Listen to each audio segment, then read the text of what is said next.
वालेकुम भाई यार, क्या रहता है सब लोग को ना जब ब्लॉग में न्यू वीडियो न्यू टॉपिक सब लोग मिला। उम्मीद करना भाई यार तो सब लोग को मेरी वीडियो पसंद आएगी भाई यार। आज जब मैं टॉपिक उस यार तो गल सुन के बहुत ज़्यादा हैरान हो जो यार। जिस ग्रह ने करीबन 30 साल जरी तरक्की नहीं की थी, उसने यार अचानक ही तरक्की करके दी। अचानक सड़क जी पक्की हो गई है, अचानक जी गलियां ने पक्की हो गई भाई यार। असल एतबार ही नहीं है यार, इसे कुछ कम हो सी। उस तो अलावा जो असल बस स्टॉप है वो जो है ना उसके कोल उन्होंने दो चीज़ें बनाई ने, मैं तुमको उसके बारे में दसा।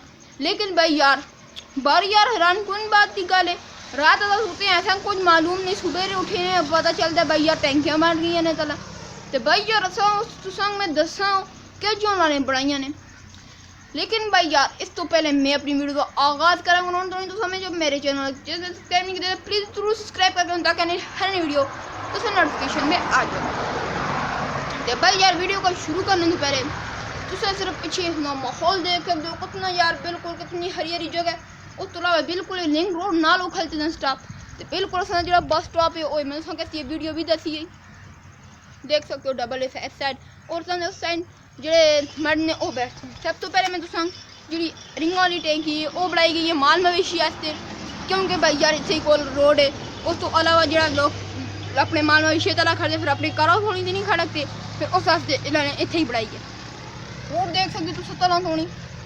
उस तो अलावा जो टैंकी है वो इस टैंकी में तुम पहले से उतरे से देखो।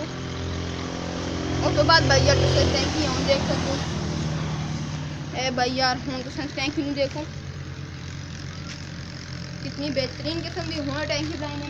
उस तो अलावा एक तो दो तो तीन रिंग लगे ने। उस तो अलावा पानी भी है ये पैप भी लाए गए फिर पैप की जगह भी लेकर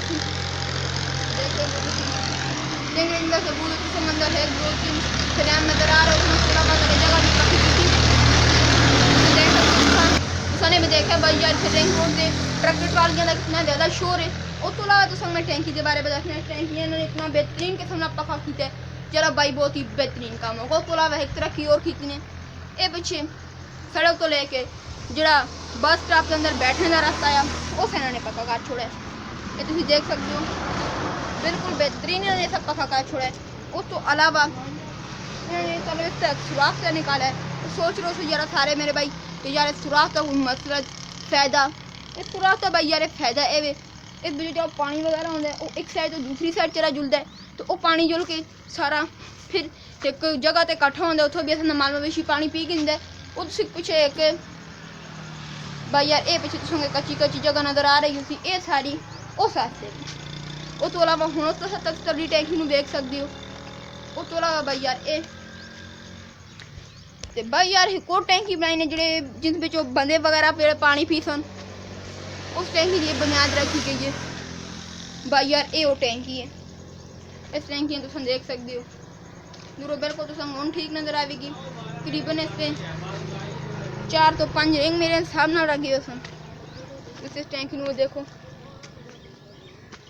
इस टैंकी का तुम देख सकते हो देखो पूरा पूरा बिल्कुल प्लस्तर करके तरला शीशा छोड़ कर पर कंडे वगैरह रख के ऐसा कितना इन्होंने बेहतरीन ऐसा सिस्टम कर छोड़े।